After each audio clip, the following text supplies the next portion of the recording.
Hello. I am here today with Sanam Raza, CEO of OU Education Services, which is one of the most interesting organizations in the online learning market. I'm excited to dig into it. But Sanam, you've had a pretty cool career in the education space, a number of sort of big name organizations and really cool roles. Would you mind just telling us a little bit about who you are and how you got to where you are today? What does your sort of career arc look like? Sure. First of all, thanks for having me, Matt. Great to be here with you. So let's see. I've been in this business of education now for about 14 years. Prior to that, I was in capital markets. And, my career in education started with OPM. I worked with Embanet Compass at the time, got acquired by Pearson, spent a One of fair the bit of time there. OGs. One of the OGs, yes, exactly. Knew how the sausage was made, so to speak. Um, Spent a fair bit of time with Pearson, with different institutions, public and private, from a university standpoint. Worked with many presidents and deans to really bring their vision of online education to life, whether it was more of an elite mission, whether it was an access mission. There was always a navigation strategy to get this right in terms of online programs and in the space. Left Pearson, spent some time in ed tech, spent a little bit of time in international education, and here I am. But during all of my career arc, as you mentioned, I've been focused on really enabling and uplifting universities and higher education institutions. And during that time, I really believe that if a public university wants to make an impact, the sky is the limit. Really, the sort of loyalty a public institution has, not only within the community, but nationwide in certain cases, the impact of the athletic brand in itself, the history around research and all that the public institution stands for. And, during all the while I work with universities, I'm like, this is so powerful. The power of the institution, the way it impacts lives, the way it impacts economies, not only locally, but as we've seen nationwide, is just so tremendous. Like, why can't we just get that right within a university? So that was the big catalyst that attracted me to this role. OU Education Services, we are a private, independent, not-for-profit organization founded by the University of Oklahoma to drive capability and capacity to deliver online education for the university. That's our mandate. And we're really working here in building an operating system that's beyond a typical OPM capability and capacity. It's integrated into the university ecosystem. It takes into account the university's assets as it relates to its athletic brand, to the foundation, to its alumni, to really create an operating system that will make online programs, their growth, their success, their impact on students and the community more durable at a public institution. It's not about a collection of programs.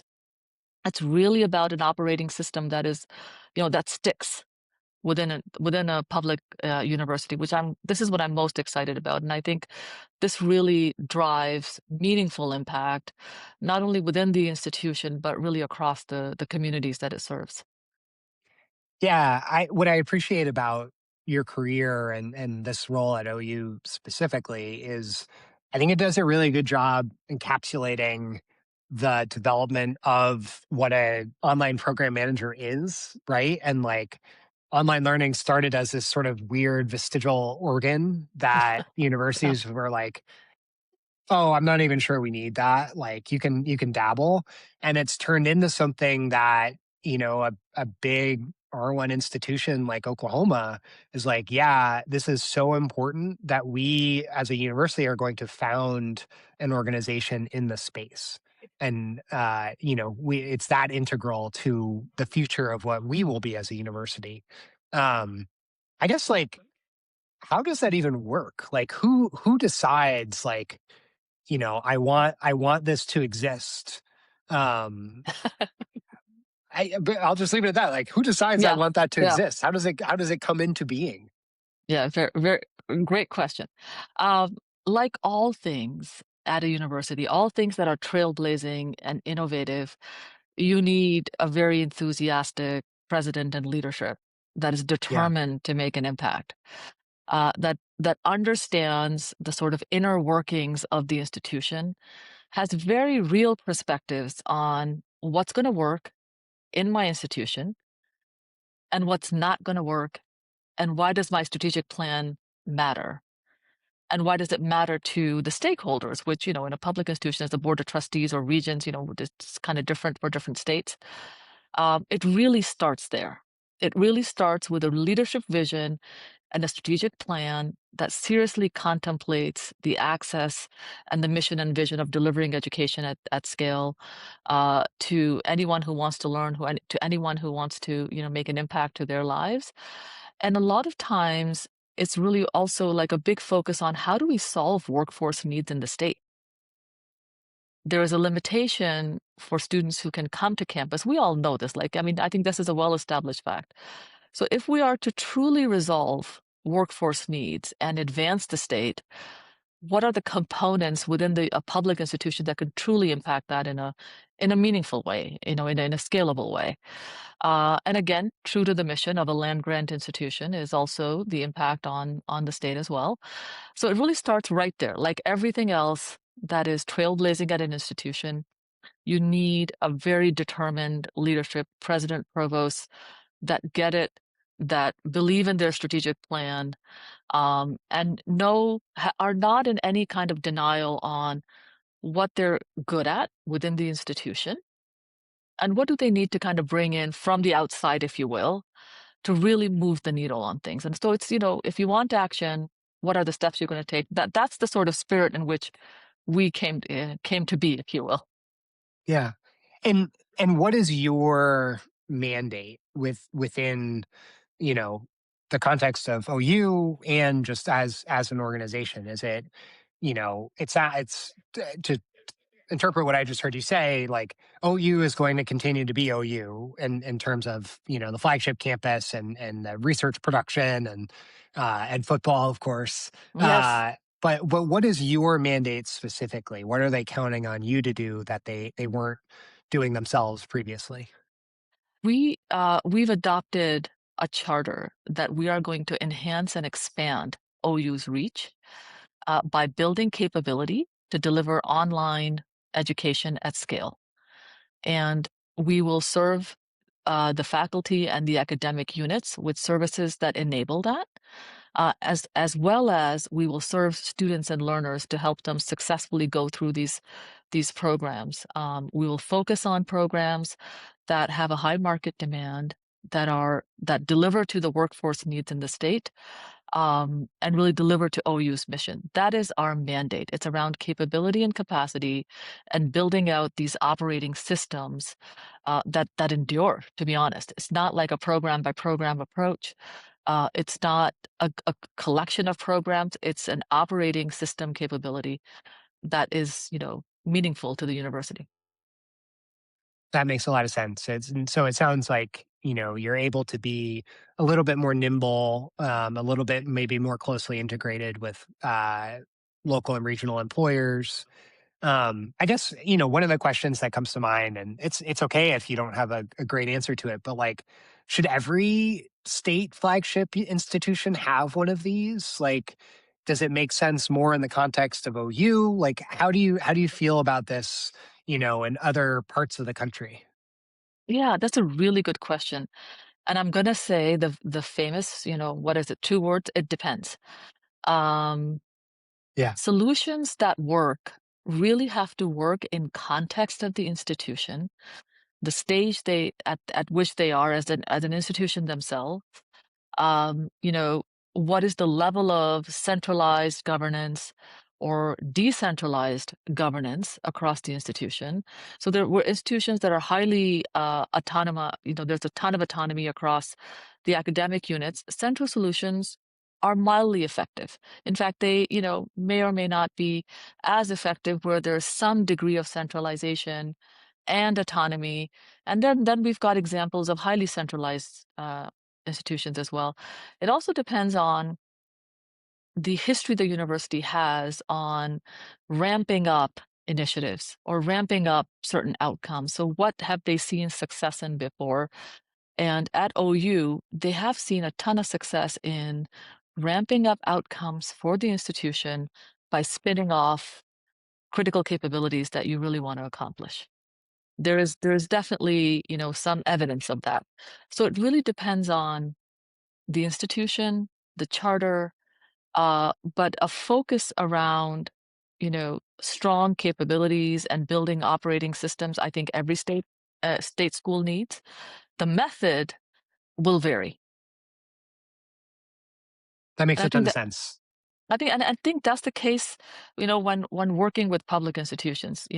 Not all solutions fit plug in as is everywhere. It really has to be effective in context of the institution. Um, that may or may not require a ton of modification. The general principles still stand. We all want to, you know, help faculty be successful. We all want to serve students. The way we go about it is different. And I, deal with um, many colleagues across the SEC region that are chief online learning officers within their institutions. And it's a different approach everywhere, which is just fascinating. Yeah, it's funny. I obviously used to wear the sort of venture capitalist hat, and one of the things I always wrestled with, and I think gets at sort of the tension that you're talking about here, is I I was like, why does every university have to offer its own general education program, right? Like calculus is calculus. It doesn't change that much between Massachusetts and Oklahoma. Hopefully, Yeah. very little. Yes. But I think, you put a nice you framed it really well of, um, calculus may be calculus, but the if you're going to be a participant in that regional economy, or, just a good citizen in that region, there are, there are local nuances that are hard to project from, San Francisco or New York or Boston. And so to me, it's sort of the next evolution of my thinking is trying to understand these sort of regional heavyweights, right? Like the organization that you're building. Of I know what's working across the country. I've worked at many of those big companies. I'm trying to bring it to bear with a real sort of regional and local emphasis, so that the students here do well. Yeah. No, I agree. It's, the guiding principles don't change, but the method in which you apply them and the sequence and the way you go about kind of navigating the landscape is unique to every landscape. And I think as a professional who's worked in this space, the agility to connect the dots is absolutely critical. And that's what we've really been building here with OU. Let's dig in on the agility part, right? Because it's a crazy world. AI. Ah, yeah. What as you start to think about, I imagine the board asks you to think about the 3, 5, and even beyonder, time horizon. What are some of the things that you're most excited about that will change over the next, let's call it 5 years? So, you and I are talking in whatever, 2031, and, what's different about that conversation than how we're framing the issues today? What I'm most excited about, really, if we look forward 5 years from today, AI would have helped us solve core problems in just a much more rapid way. Like, I don't want to use AI for the sake of using AI, for the sake of tinkering, but it has to solve core performance. I'm able to do what I'm able to do, but I can do more of it. And I can go faster, and I can serve more students, and I can bring about more quality. I can check my outcomes way better than I can today. I know exactly if my learning objectives are being met at a course level, at a program level. That's what I'm most excited about. The ability to measure, the ability to consistently deliver, um, and just to do it effectively at scale is a big unlock that I think AI can really do. And if we have to adopt AI well. Only if it helps us move the needle on what we feel are core performance indicators for successful programs. So student outcomes, learning outcomes, relevance to workforce, and the ability to continuously improve. Take the feedback, enhance the learning. I mean, we do this today, but it's a longer cycle. It's harder to investigate. So AI, my sort of optimistic outlook is it's going to enable us to do this better.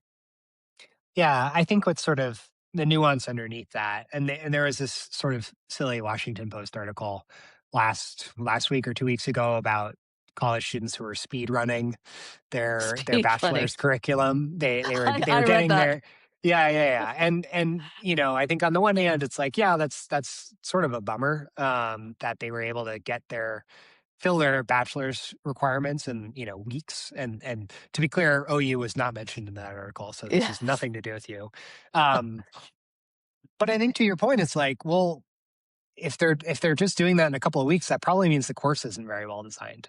And Yeah. like we should figure out like what is an effective use of their time. I go back too often of like, at 18, maybe I could have speed run the academic requirements of a college degree, but I really needed the social emotional requirements of Mhm, 4, mhm, maybe even more than 4 years in mhm, college. mhm, And not because I was a bad kid, just I needed more time to mature. mhm, And mhm. I think that's sort of the fun tension that I see, and where I hope that this sort of debate goes is yes, we do need to figure out what academically a bachelor's degree means. But also, hopefully, we start incorporating more of the social emotional aspect of it. And that to me sounds better for the students and the institutions. And the skills that the students really need to have. Right. 5 years from now, those skills will probably be way more significant for a student than they are today. Um, we're already wondering what is the right way to assess students, especially in online courses, actually face-to-face courses as well. Yeah. That is already a puzzle that needs to be resolved. Knowing that students use AI, they're going to be in workplaces utilizing AI extensively. So, how are we preparing the workforce of the future is just a critical question. I don't think we would have solved that in 5 years, but we will be so much closer to figuring out what's most important to deliver. I think that's really well put. I totally agree. I hope we're close to I solving hope. it. I hope. Yes. But you're right. It'll be sort of an evergreen problem, even Hmm. as the tech gets better. Yeah. Um, Sanam, thank you so much for your time. This was super fun.